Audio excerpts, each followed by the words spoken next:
শুরু হয় সুদূর আসমানে অবস্থানরত ইচ্ছাধারী নাগনাগিনদের শহর বিষবপুর থেকে, যেখানে সকল নাগনাগিনরা সুখে শান্তিতে বসবাস করছিল।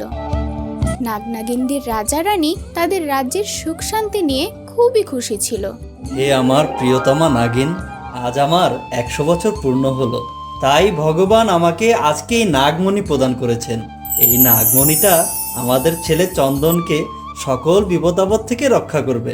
প্রিয়তম, আমাদের এই রাজ্যে কোনো বিপদ আপদ আসতে পারবে না। তুমি দেখো, তোমার সুশাসনের কারণে আমাদের রাজ্যের প্রজারা সুখে শান্তিতে জীবনযাপন করছে। কিন্তু নাগিন ভুলে গিয়েছিল সুখ শান্তি কখনো চিরস্থায়ী নয়, কারণ বিষবপুর থেকে দূরে আর এক রাজ্যে বসবাস করত এক বিষাধারী জাদুকারী নাগিন। ওই বিষাধারী নাগিন অমরত্ব লাভ করতে চাচ্ছিল, যার জন্য সে নাগমণি খুঁজে বেড়াচ্ছিল। হঠাৎ সে তার কাচের আয়নায় দেখতে পেল বিষবপুরের রাজার মাথায় ওই নাগমণি রয়েছে। সেই বিষাধারী নাগিন বিষবপুরে রওনা দিল।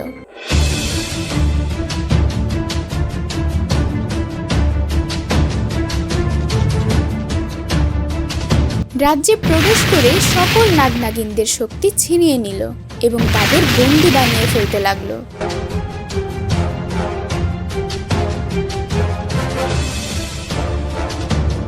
এরপর নাগরাজের কাছে নাগ সেনাপতি গিয়ে বলল, নাগরাজ, আমাদের রাজ্যে একটা শক্তিশালী নাগিন প্রবেশ করেছে এবং রাজ্যের সকল প্রজাদের বন্দি করে ফেলছে। আমাদের নাগ শূন্যবল দিয়েও ওকে থামানো যাচ্ছে না। জলদি চলুন মহারাজ।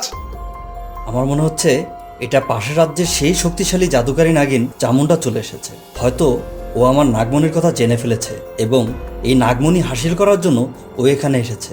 বাবা চন্দন, একটা বিষাধারী নাগিন আমাদের রাজ্যকে ধ্বংস করে ফেলছে, তাই তোমাকে এখনই এখান থেকে পালিয়ে যেতে হবে বাবা। এই নাগমণি যদি ওই ভয়ঙ্কর নাগিনটা পেয়ে যায় তাহলে ও দুনিয়ার সবকিছু তছনছ করে ফেলবে বাবা। বাবা, মা, আমি তোমাদের ছাড়া কেমন করে থাকবো? আর আমি কোথায় থাকবো? কেমন করে থাকবো? তোমরা ছাড়া কে আমাকে ভালোবাসবে মা? আমিও তোমাদের সাথেই মরতে চাই মা, আমি কোথাও যাব না। এই কথা শুনে নাগরাজ আর নাগরানী চন্দনকে জড়িয়ে ধরে। নাগিন রানী বলে, বাবা, আমরা যদি মরেও যাই তবুও আমরা সব সময় তোমার পাশে থাকবো। বাবা, আমাদের হাতে বেশি সময় নেই, এখনই এখান থেকে পালিয়ে যাও বাবা।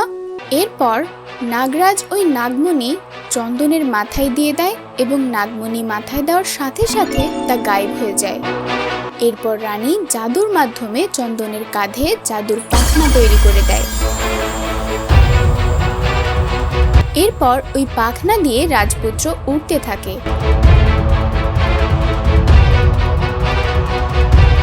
এবং পৃথিবীর দিকে যেতে থাকে। ঠিক তার একটু পরে ওই বিষাধারী নাগিন ওখানে চলে আসলো। নাগরাজ বলল, তুই কেন এখানে এসেছিস অভিশপ্ত নাগিন? কেন আমাদের রাজ্যের প্রজাদের বন্দি করছিস? নাগরাজ, তুই তোর নাগমণি আমাকে দিয়ে দে। ওই নাগমণি পেলে আমি অমর হয়ে যাব।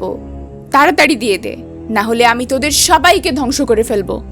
সেই ইচ্ছা তোর কোনোদিনও পূরণ হবে না শয়তানি। নাগরাজ এবং চামুন্ডা নাগিনের মধ্যে ভয়ঙ্কর যুদ্ধ শুরু হলো। এরপর বিষাধারী নাগিন তার সবচেয়ে শক্তিশালী জাদু প্রয়োগ করে এবং রাজা রানীকেও বন্দি করে ফেলে। কি নাগরাজ, বলেছিলাম না আমার কালো জাদুর কাছে তোরা কেউ টিকতে পারবি না। এবার হলো তো, দে এবার আমার নাগমণি আমাকে দিয়ে দে। ওই নাগমণি দিয়ে আমি অমর হয়ে যাব। নাগমণি তো আর আমার কাছে নেই, আর ওই নাগমণি ছাড়া তুই কখনো অমর হতে পারবি না। তোর স্বপ্ন কখনো পূরণ হবে না শয়তানি। আমি আমার শক্তির মাধ্যমে দেখতে পাচ্ছি যে তুই তোর ছেলের মাথায় নাগমণি দিয়ে ওকে পৃথিবীতে পাঠিয়ে দিয়েছিস।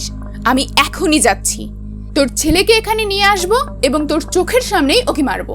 আমার কথাটা মনে রাখিস।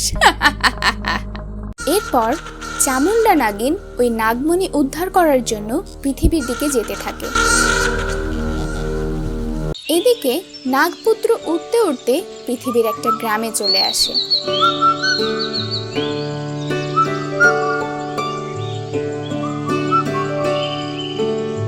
ওই গ্রামে মোহনলাল ও সুমিত্রা নামে এক দম্পতি বাস করত।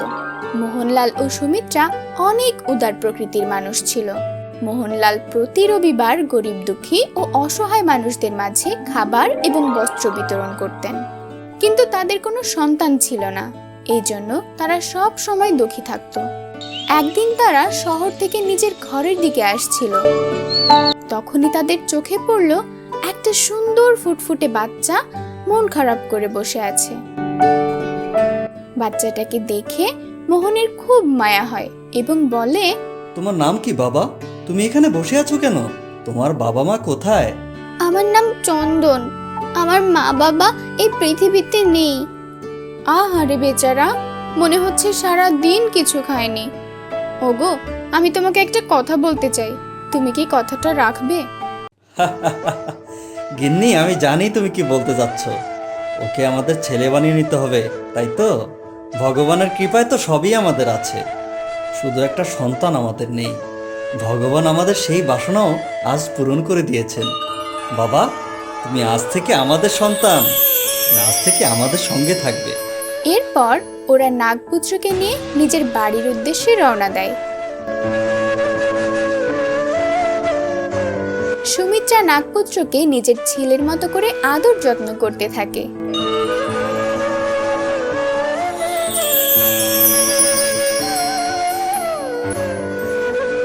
সবাই ঘুমিয়ে পড়ল, কিন্তু ঘুমের মধ্যে যখনই চন্দন স্বপ্ন দেখত তখনই ও নিজের সাপের রূপে চলে আসতো। মোহনের রাতে হঠাৎ পানির পিপাসা পেল এবং ও পানি খাওয়ার জন্য খাবার ঘরে যেতেই চন্দনের ঘর থেকে কেমন আলো দেখতে পেল এবং চন্দনের রুমের কাছে গিয়ে দেখতেই দেখে একটা নাগ ঘুমিয়ে আছে এবং ওর মাথায় একটা নাগমণি জ্বলছে। ওর আর বুঝতে বাকি রইল না যে চন্দন একটা ইচ্ছাধারী নাগ।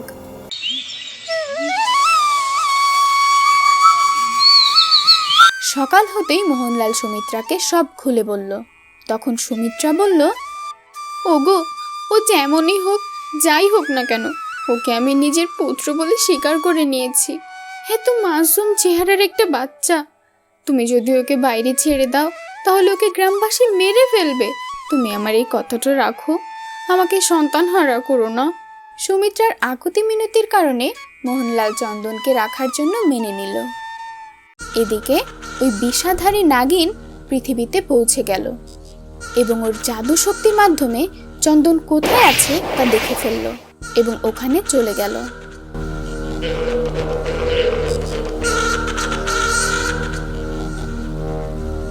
ও আচ্ছা, তুই এখানে লুকিয়ে আছিস। আর একটু অপেক্ষা কর, আমি তোর কাছে চলে এসেছি। কিন্তু পৃথিবীতে চামুন্ডা নাগিন শক্তি কম প্রয়োগ করতে পারত, তাই ও একটা বৃদ্ধ রূপ নিল এবং মোহনলালের কাছে গিয়ে বলল, বাবা, আমি একজন মুসাফির, অনেক দূর থেকে বাণিজ্যের কাজে এই গ্রামে এসেছি। আমার কিছুদিনের জন্য থাকার জায়গার দরকার। আমি কি কিছুদিনের জন্য তোমাদের এখানে থাকতে পারি? বৃদ্ধ লোকটাকে দেখে তার অনেক মায়া হয় এবং বলে, ঠিক আছে, আপনি আমাদের সামনের ঘরটাতে কিছুদিন থাকতে পারেন।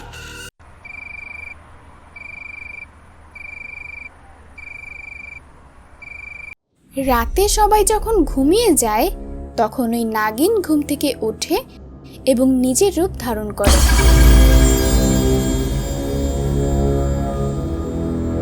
হঠাৎ মোহনের ঘুম ভেঙে যায়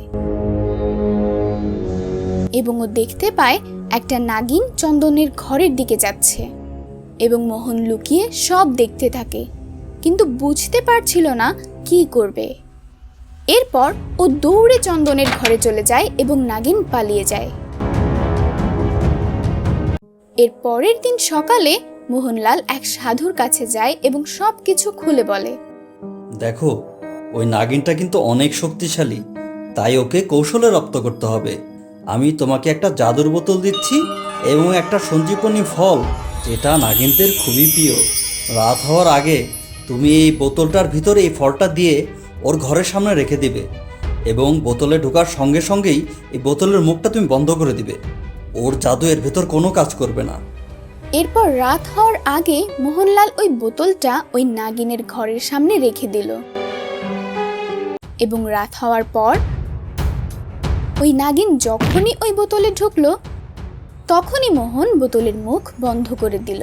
এরপর নাগিন ওই বোতল ভাঙার জন্য অনেক চেষ্টা করতে লাগলো।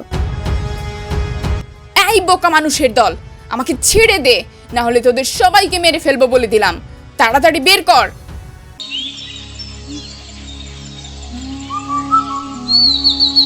পরের দিন মোহন বোতলটা নিয়ে ওই সাধুর কাছে যায় এবং সাধু ওই বোতলটা নিয়ে একটা নদীর কাছে যায় এবং বলে, আমাদের এখন এই বোতলটা এই নদীতে ফেলে দিতে হবে। এই নদীটা সোজা সমুদ্রের সাথে গিয়ে মিশেছে, তাই ও আর কখনো এখানে ফিরে আসতে পারবে না। এই কথা বলে সাধু ওই বোতলটা নদীতে ছুঁড়ে মারল।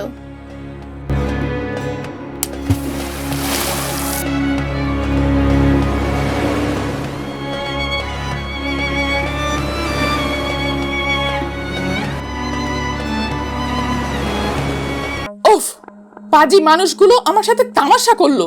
একবার এই বোতল থেকে বের হতে দে, তারপর আমি দেখবো কত ধানে কত চাল। যেতে যেতে পথে পূর্ণিমা রাতে চাঁদ উঠেছিল গগনে।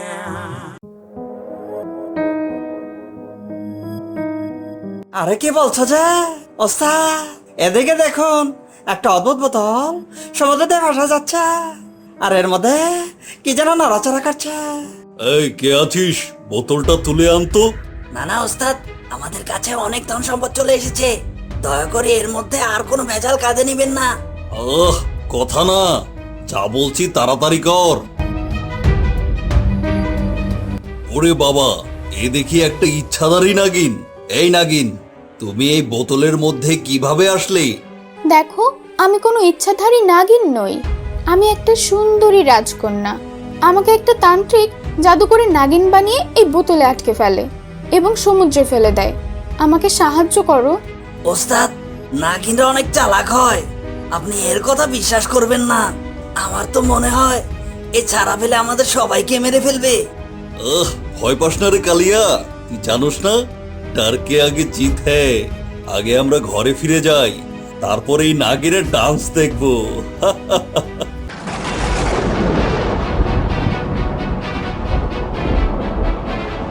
এরপর হঠাৎ ঝড় শুরু হয় এবং ওদের নৌকা দুলতে থাকে এবং একটা সময় নৌকাটা ডুবে যায়।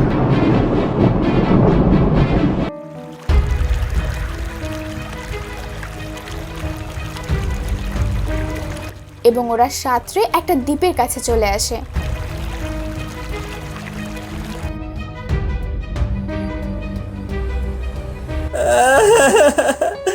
ওস্তাদ, এত কষ্ট করে আমরা এত খাজানা লুট করলাম, কিন্তু সবই তো ভেস্তে গেল যে। আমি এখন ঘরে ফিরে কি দিয়ে নেশা করব যে? আরে আমরা যে বেঁচে গেছি এই ঝড়ে, এটাই তো অনেক কিছু। একটু ধৈর্য ধর, আমরা কিছুদিন পর আবার লুট করতে বের হব। আপাতত রাতটা এখানেই কাটিয়ে দিই, সকালে দেখা যাবে কি করা যায়। দেখো, আমাকে মুক্ত করে দাও, আমি তোমাদের খাজানা খুঁজে এনে তোমাদের দিচ্ছি। আমরা তোমাকে খুলে দেই আর তুমি আমাদের মেরে ফেলো, তাই না? আমরা তোমাকে শহরে নিয়ে বিক্রি করে দেব। এরপর ওরা সবাই ঘুমিয়ে পড়ল, কিন্তু ওদের মধ্যে একটা ডাকু ঘুমালো না এবং নাগিনকে গিয়ে বলল, দেখো নাগিন, আমি তোমাকে একটা শর্তে ছেড়ে দিতে পারি। যদি তুমি সব খাজানা আমাকে এনে দাও, তখন আমি হব এই ডাকাতদের সর্দার। হ্যাঁ হ্যাঁ, আমাকে মুক্ত করে দিন, আমি খাজানাটা আপনাকে খুঁজে এনে দিচ্ছি আর আমি আপনার গোলাম হয়ে থাকবো মালিক। এরপর ওই ডাকু বোতল খুলে নাগিনটাকে মুক্ত করে দেয়। মুক্ত করার সাথে সাথেই নাগিন বাকি দুই ডাকাতকে মেরে ফেলে। ওদের মেরে ফেলেছে, এখন থেকে আমি হব ডাকু সম্রাট। সেই ইচ্ছা তো তোর পূরণ হবে না, তুই তো আমার চেয়েও বিষাক্ত সাপ। এটা বলে নাগিন ওই ডাকুকেও মেরে ফেলল এবং নাগমণি খুঁজতে আবার মোহনলালের বাড়ির দিকে রওনা দিল। এদিকে নাগমণির শক্তি ধীরে ধীরে চন্দনের শরীরে আসা শুরু করলো একদিন চন্দন রাস্তা দিয়ে যাচ্ছিল। চন্দন তখন শুনতে পেল, বাবা চন্দন, আমরা বিপদে আছি, আমাদের উদ্ধার করো বাবা।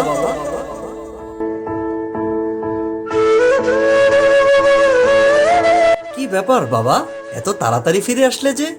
বাবা, আমি আবার বিশপপুরে ফিরে যেতে চাই। আমার বাবা মা বিপদে আছে, আমার তাদের মুক্ত করতে হবে। যদি আপনি অনুমতি দেন তাহলেই আমি যাব।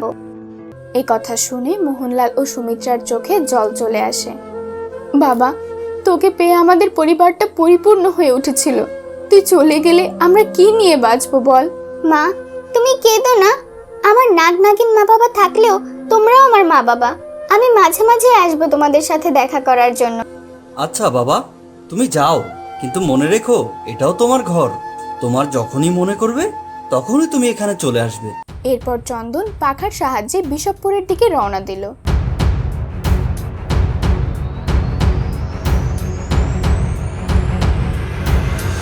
এবং ধীরে ধীরে ও বিশপপুরে পৌঁছে গেল।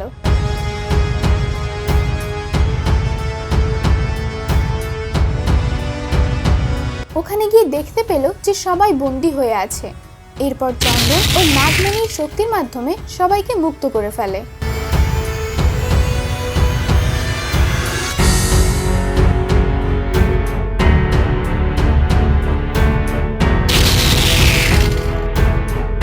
আমি জানতাম বাবা, তুমি আমাদের ঠিকই মুক্ত করবে। আয় বাবা, আমার বুকে আয়। এবং চন্দন নাগমণিটা আবার নাগরাজকে ফিরিয়ে দেয়। বাবা, এই নাগমণি তোমার কাছেই রাখো বাবা। এবার আমরা একসাথে ওই নাগিনের মোকাবেলা করব। এদিকে চামুন্ডা নাগিন মোহনলালের বাড়িতে পৌঁছায়। ও, চন্দন তো এখানে নেই, তার মানে ও বিশপপুর চলে গেছে। এদের কি এখানেই শেষ করে ফেলবো? না, আমার হাতে বেশি সময় নেই, আমাকে এখনই বিশপপুর যেতে হবে। সেই বিষাধারী নাগিন বিশপপুরে রওনা দিল।